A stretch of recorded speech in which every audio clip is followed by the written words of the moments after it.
বা তো শ্রেষ্ঠতনু পৃথক বদন পুষ্ট প্রমোদপ্রিয় ত্যাগী ক্লেশসহ ঘমিস স্থির সুহৃৎ কন্যাপ্রজ বিত্তযুগ দেব ব্রাহ্মণ পূজক বহু কচ ক্লান্ত প্রভুত্ব প্রিয় দীপ্তাগ্নি বহু ভোজনা বলযুত রাসো বৃষে সন্নর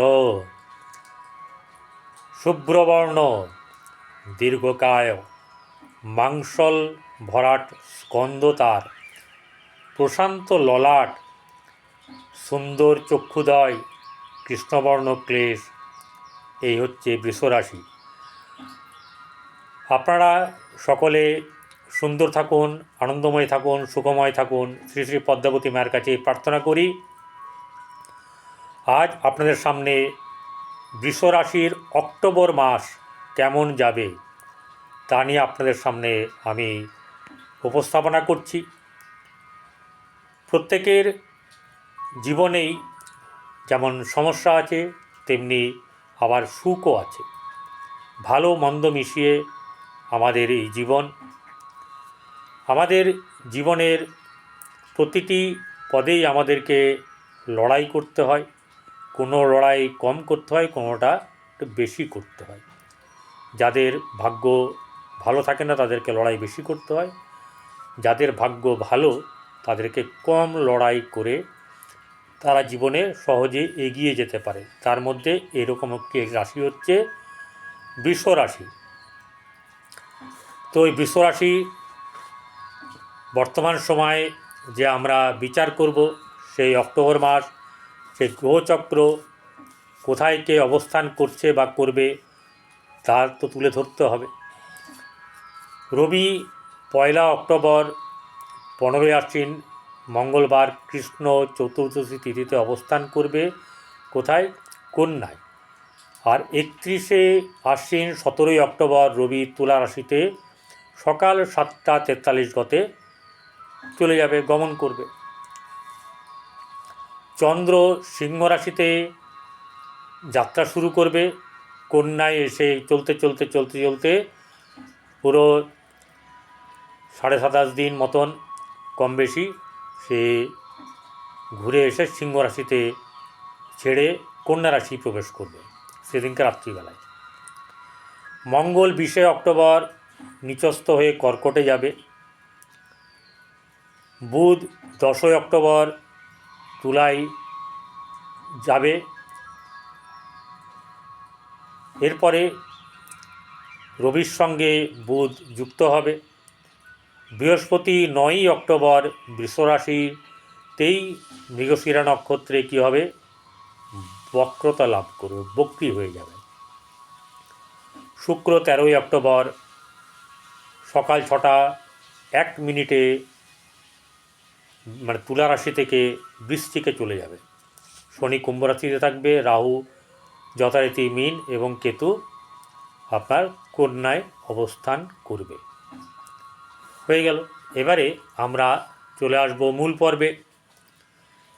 মূল পর্বে যেটা হচ্ছে গিয়ে এই বৃষ রাশি আমাদের কালপুরুষের অঙ্গবিভাগের দ্বিতীয় ঘর, ধনের ঘর, মুখমণ্ডলের ঘর, রজগুণী সম্পন্ন যুগ্ম রাশি, স্ত্রী কারক, পৃথ্বী বৈশ্যকারক, পৃষ্ঠদ্বয়, কালপুরুষের স্কন্ধ ও মুখ, অধিপতি গ্রহ শুক্র। এখানে চন্দ্র 3 ডিগ্রি পর্যন্ত উচ্চস্থ হয় এবং তারপরে মূল ত্রিকোণে থাকে। রাহুকেও বলা হয় যে এখানে তুঙ্গ হয়। বৃহস্পতি ধনকারক গ্রহ, এখানে ধনের ব্যাপারে সে আগ্রহী থাকে কিন্তু দিতে পারে না যেহেতু শত্রু রাশি। নাহলে আপনার বৃহস্পতিকে বলা হয় ধনকারক গ্রহ। এরপরে এখানে যে 3টি নক্ষত্র থাকে তার প্রথম নক্ষত্রটি যে 10 ডিগ্রি পর্যন্ত থাকে সেটা হচ্ছে কৃত্তিকা নক্ষত্র। 13 ডিগ্রি 20 অবধি থাকে হচ্ছে আপনার রোহিণী নক্ষত্র। আর মৃগশিরা নক্ষত্র হচ্ছে 6 ডিগ্রি 40 পর্যন্ত। এদের প্রতীক হচ্ছে গিয়ে, এই রাশির প্রতীক হচ্ছে গিয়ে ষাঁড়, অনমনীয় দৃঢ়তা। তার স্বভাব কীরকম? হিন্দিতে কাহাবত হ্যায়, जो ठान लिया सो ठान लिया तो करकेই छोड़ेंगे। অর্থাৎ এই একটি ষাঁড় যখন সে বাজারে প্রবেশ করে তখন সে কি করে, কোনো কিছুতে চট করে মুখ দেয় না, কিন্তু যেটাতে মুখ দেবে ঠিক করবে সেটা কিন্তু নিয়েই ছাড়বে, সেটা মুখে নিয়ে সোজা হাঁটা দেবে।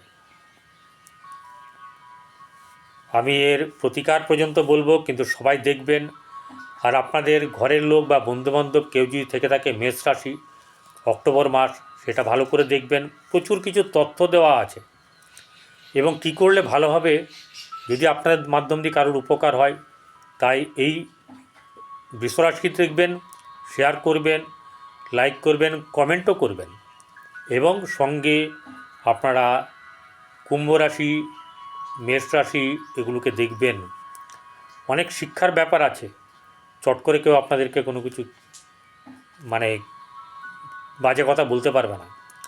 আপনাদের জ্ঞান লাভ হবে, সেই জ্ঞান লাভের জন্যেই আমার এই ভিডিওতে আসা। যাই হোক, শুক্র গ্রহ হচ্ছে এর অধিপতি। এরা যেটা ঠিক মনে করে সেটাই করবে, যেটা পছন্দ সেই পছন্দের বাইরে যাবে না। তাদেরকে গতিয়ে দেওয়া যাবে না। দিদি এই শাড়িটা নিন, আপনাকে ভালো লাগবে, তার মনে হতে হবে। অন্য গ্রহ হলে, অন্য রাশি হলে আলাদা ব্যাপার, কিন্তু এখানে শুক্রের ঘর, এখানে কিন্তু এইসব চলবে না। যদি তার পছন্দ হয়েছে তবেই সে নেবে। আচ্ছা, এই রাশির জাতকের এই দৃঢ়চেতা মনোভাব থাকলেও স্নেহ, মায়া, মমতা, প্রেম, প্রীতি, ভালোবাসা সব কিছু কিন্তু এদের ভালো মতন আছে। ঠিক আছে, এদের এই প্রেম প্রীতির ব্যাপারে অভিলাষ কিন্তু, ইচ্ছে কিন্তু কম নয়। এদের উপভোগের বাসনাও কিন্তু প্রচুর। আর কি হচ্ছে, নিজেকে প্রতিষ্ঠা করার জন্য একদম মরিয়া চেষ্টা করে, একদম শেষ দেখে ছাড়ে। তীব্র বাসনা, কামনা দুটোই এদের মধ্যে থাকে। শুক্র হচ্ছে পার্থিব জগতের পার্থিব সুখ ও জ্ঞান বিজ্ঞানের চর্চা করার এদের ক্ষমতা দেয়, বাস্তববাদী। এবং সবচেয়ে বড় কথা হচ্ছে, ঈশ্বরের এদের একটা বড় আশীর্বাদ আছে। কী সেই আশীর্বাদ? সেই আশীর্বাদ হচ্ছে, এরা কখনো অর্থ অভাবে ভুগবে না, খাদ্য অভাবে ভুগবে না। ঈশ্বরের এটা, এই রাশির প্রতি একটা আপনার আশীর্বাদ আছে। মা অন্নপূর্ণা, মা লক্ষ্মী দেবীর কৃপা কিন্তু আছে। বিশেষ করে শুক্র যে ইষ্ট দেবতা, তিনি হচ্ছেন শ্রী শ্রী মাতা লক্ষ্মী দেবী। এই মাতা লক্ষ্মী দেবীকে যদি সন্তুষ্ট করতে পারেন তাহলে শুক্রদেব খুশি হবেন। শুক্রকে খুশি করলেও মাতা লক্ষ্মী দেবী খুশি হবেন। তাহলে এইখানে আপনাদেরকে কিন্তু একটা রেমেডি বড় দিয়ে গেলাম, যেটা অসাধ্য সাধন করতে পারেন। ঠিক আছে, মন্ত্রের দ্বারা, জপের দ্বারা আপনার ভেতরের যে অন্তর আছে, হৃদয় আছে, তা দিয়ে যদি আপনি তাকে ডাকেন, তিনি সাড়া না দিয়ে থাকতে পারবেন না। তো শুক্র পার্থিব জগতের যে সুখ, সেটা সে ভালো করে গ্রহণ করতে পারে।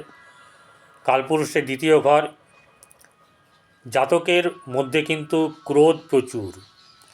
এদের ভীষণভাবে রেগে গিয়ে যখন মনের অবস্থা খারাপ হয়, তখন ভীষণভাবে এরা রেগে যায়।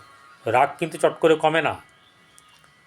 ঠিক আছে, এদের রুচিও বেশ সুন্দর, যৌন আকর্ষণ বেশ ভালোই থাকে। সুন্দরের পূজারী, ইন্দ্রিয়জ অনুভূতির সুখ, সুন্দরের প্রতি আকর্ষণ, উদ্ভাবনী শক্তি, প্রত্যুৎপন্নমতিত্ব এরা হয়ে থাকে। বন্ধুভাগ্য এদের খুব ভালো হয়। এবারে আমরা অক্টোবর মাসের এই জাতক জাতিকাদের কেমন যাবে তা নিয়ে বর্ণনা করব।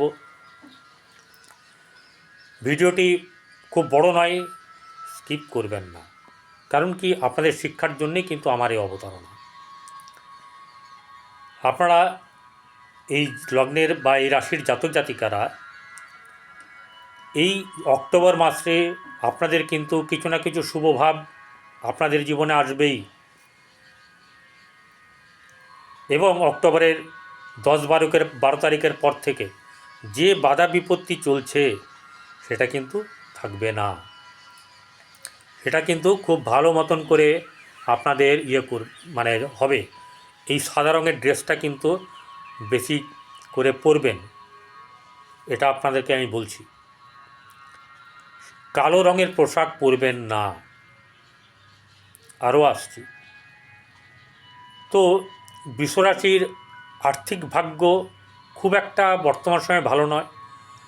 রাশিতে বসে আছে বৃহস্পতি, সে কি হবে না বক্রি হয়ে যাবে। বক্রি হোক, বক্রি হলেও তো এই ঘরে বসে থাকবে, তাতে কি হবে? এই বক্রি হওয়ার পরেও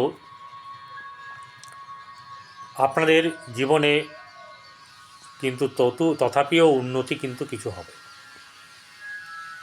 আর্থিক দিক থেকে যে কোনোভাবে আপনাদের সমস্যার সমাধান কিছু না কিছুভাবে হবে। ষষ্ঠের জায়গাতে অর্থাৎ সেই শুক্র তুলা রাশি আপনার বন্ধু স্থান, অর্থাৎ শুক্রেরই দুটো ঘর, বৃষ এবং তুলা। তাহলে ষষ্ঠ জায়গা হচ্ছে এই জায়গাটা। সেই ষষ্ঠ জায়গায় যখনই হবে তখনই প্রতিষ্ঠার জায়গার একটা ব্যাপার থাকবে। এই জায়গাটা কিন্তু আপনাদের ভালো দেবে।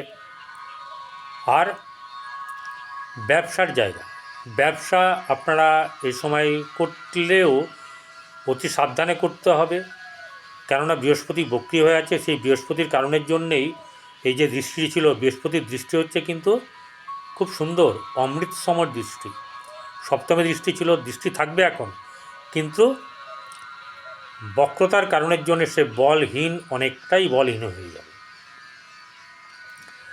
যেটা হবে সেটাই বলবো। তাই লগ্নি করে কোনো কিছু করবেন না। অফলাইন থেকে যদি অনলাইনে আপনারা কাজ কারবার করেন, বহু মানুষ, যে শিক্ষিত অশিক্ষিত প্রচুর মানুষ কিন্তু এখানে শুধু বুদ্ধি খাটিয়ে পয়সা রোজগার করছে।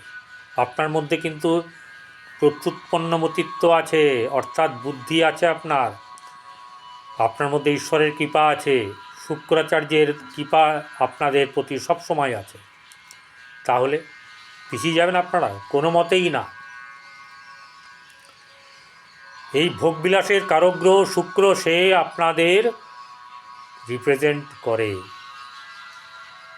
আপনাদের হয়ে লক্ষ্মীর কাছেও আবেদন করে যাতে এই রাশির জাতক জাতিকারা সবসময় ভালো থাকে। খারাপ সময় থাকবেই, সমস্যা থাকবে, কিন্তু সমস্যা থেকে বের হওয়ার জন্যে বহু চেষ্টা করে এবং জাতক বা জাতিকাকে একটা জায়গায় নিয়ে যায়, এবং সেটা খুব ভালো জায়গা হয়।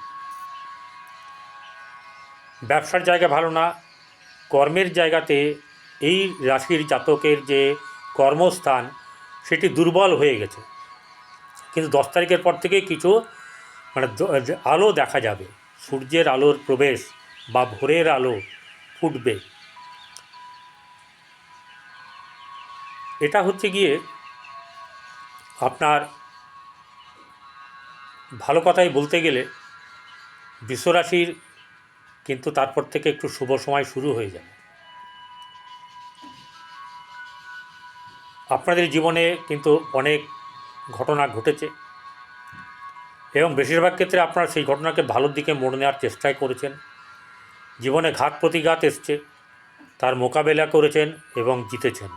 সত্যি করে বলবেন, খুব খারাপ ছক যদি হয় তাহলেও জিতবে কম, কিন্তু যদি একটু ভালো ছক হয় এরা না জিতে থাকতে পারে না। এরা সবসময় যশ খ্যাতির মধ্যে থাকতে চেষ্টা করে, সবসময় ধন ঐশ্বর্য ভোগ বিলাসের ক্ষেত্রে থাকতে পছন্দ করে। বোঝা গেল? তাহলে কর্মের জায়গা কোথায়? কুম্ভ রাশি, সেখানে কিন্তু বর্তমান সময় ভালো না, কিন্তু আপনার 10 তারিখ 11 তারিখের পর থেকে আস্তে আস্তে আস্তে আস্তে দরজা খুলবে। খুললেই সঙ্গে সঙ্গে আলো ঝলমল করবে তা নয়। তো এর জন্যে আপনাদেরকে অপেক্ষা করতে হবে, এবং আপনাদের মধ্যে ক্রুদ্ধতা আনা চলবে না। আপনাদের মধ্যে আকর্ষণ করার ক্ষমতা যেমনি আছে, তেমনি কথা বলার আপনাদের ক্ষেত্রে কিন্তু খুব সুন্দর কথা বলতে পারেন। এই জায়গাটাকে আপনারা কিন্তু কাজে লাগাবেন। এবারে আমরা চলে আসব হচ্ছে গিয়ে ভাই বোনেদের ব্যাপার। ভাই বোনেদের জায়গা হচ্ছে গিয়ে বৃষর পরে মিথুন, মিথুনের পরে কর্কট, কর্কট হচ্ছে ভাতৃভাব, কিন্তু সে তার দ্বাদশে বসে আছে মঙ্গল এবং চন্দ্র। চন্দ্র মঙ্গলকে নিয়ে বসে আছে, মঙ্গল আবার ভাতৃকারক গ্রহ। সে তার দ্বাদশে থাকার জন্য ভাইদের বোনদের সঙ্গে একটুখানি আপনার কী হবে, মতবিরোধ দেখা দেবে। মায়ের জায়গা চলে যান চতুর্থের জায়গায়। চতুর্থ হচ্ছে গিয়ে সিংহের জায়গা। সিংহ রাশি জাতক জাতিরা পঞ্চমে বসে আছে, অর্থাৎ মায়ের সঙ্গে সম্পর্ক ভালো থাকবে, বন্ধু ভালো হবে, সুখানুভূতি হবে, কিন্তু পুরোপুরি নয়, অনেকটাই হবে। কারণ রবি বুধ কেতুকে নিয়ে বসে আছে, রাহুর দৃষ্টি আছে, তাই এই ঘরের যে ফলাফল দেওয়ার যে ক্ষমতা, সেটা কিছুটা লিমিটেশন থাকবে, সবটা নয়, অনেকটা কিন্তু আপনার তার মধ্যে ছাড় পাবেন, অর্থাৎ ভালো হবে। পঞ্চম জায়গাটা হচ্ছে প্রেমের জায়গা, সেখানে রবি বুধ বসে আছে, প্রেম কিছুতে দিতে চাইবে না। ষষ্ঠের জায়গায় শুক্র বসে আছে নিজের ঘরে, তাই প্রতিষ্ঠার জায়গা, এরকম আপনাদের কিন্তু ভালো দেবে, এবং ভোগবিলাসও আপনাদের কিন্তু ভালো হবে। সপ্তম ঘর হচ্ছে বৃশ্চিক রাশি।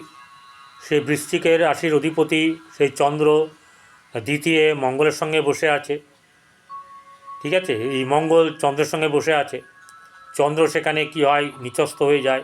অতএব খুব একটা কিন্তু ভালো ব্যবসার ক্ষেত্রে এই সময় কিছু হবে না, এবং বৈবাহিক জীবনও বর্তমান সময়ে কিন্তু খুব ভালো নয়। কিন্তু রাগারাগি, মনোমালিন্য, মন কষাকষি এই ব্যাপারগুলো হবে। ভাগ্যভাব আপনাদের কোন জায়গায় হচ্ছে, সপ্তম যদি বৃশ্চিক হয়, সপ্তম বৃশ্চিকের পরে হচ্ছে ধনু, তারপরে হচ্ছে মকর। মকর আপনাদের ভাগ্যস্থান। সেই মকরের অধিপতি গ্রহ কোথায় বসে আছে, কুম্ভে বক্রী হয়ে বসে আছে।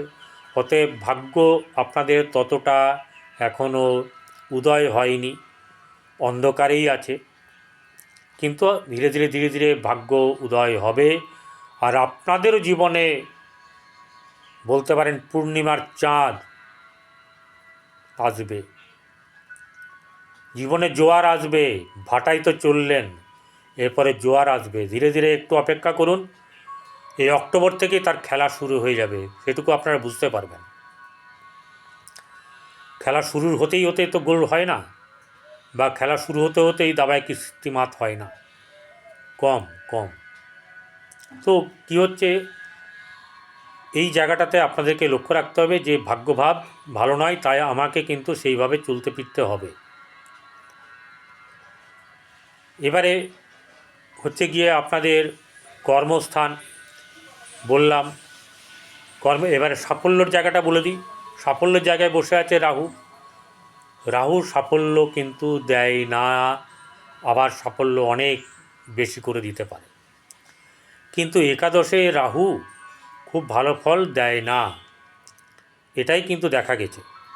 তাই কোনো যদি সাফল্য আসে, সেটা কিন্তু থাকবে না, টিকবে না, বা সেরকম ধরনের হবে না। দ্বাদশ ঘর মঙ্গলের ঘর, সেটা কিন্তু খুব একটা ভালো নেই, দ্বিতীয় বসে আছে দ্বাদশপতি দ্বিতীয়, অর্থাৎ আর্থিক দিক থেকে আয়ের থেকে ব্যয়ভাগ বেশি হবে। আর সুখভাব, বেড কমফোর্টের জায়গাটা কিন্তু একটু ঢিলাঢালা আছে, খুব একটা ভালো নয়। আপনারা ভালো থাকবেন। এবারে ভালো থাকতে গেলে যা যা করার দরকার, সেটা হচ্ছে পোশাক পরিচ্ছদের দিকে একটু ধ্যান দেবেন। কালো, ব্লু মানে হচ্ছে ঘন নীল, ডার্ক ব্লু, ঘন নীল, সবুজ, হলুদ, কমলা এই রঙগুলো পরবেন না, খয়েরি, ছাই এই রঙগুলো পরবেন না। বাদবাকি রঙ পরতে পারেন, সবুজ রঙ পরতে পারেন, সবুজ রঙ কিন্তু পরতে পারেন, ময়ূর কালার পরতে পারেন, নীলাভ বেগুনি কালার পরতে পারেন, আকাশি কালার পরতে পারেন, হোয়াইট, অফ হোয়াইট এরকম পরতে পারেন। এই জায়গাগুলো ভালো। আর কি করবেন, গরুকে রোজ আলু খাওয়ান, চমৎকার ফল। আর দুটো জিনিস করতে হবে, ভালোর জন্যে বলছি, সেটা হচ্ছে গিয়ে দেখুন, শুক্রের যে রত্ন সেটা হচ্ছে গিয়ে হিরে। হিরে সবার পরার ক্ষমতা নেই, আর সবসময় যে হিরে পরবেন জন্মকুণ্ডলী তো তা নাও বলতে পারে। এর যেটা উপরত্ন সেটা হচ্ছে যে জারকন, হোয়াইট জারকন যেটা। আবার ওপেলও পরে, ধাতু হিসাবে প্লাটিনাম। তো এরকম বহু কিছু আছে, এগুলো পড়ার দরকার নেই, এগুলো করুন। এগুলো চিরজীবনের জন্যে, জন্মান্তরের জন্যে যে কাজ বলছি সেই কাজ কিন্তু আপনাদের ভালো হবে।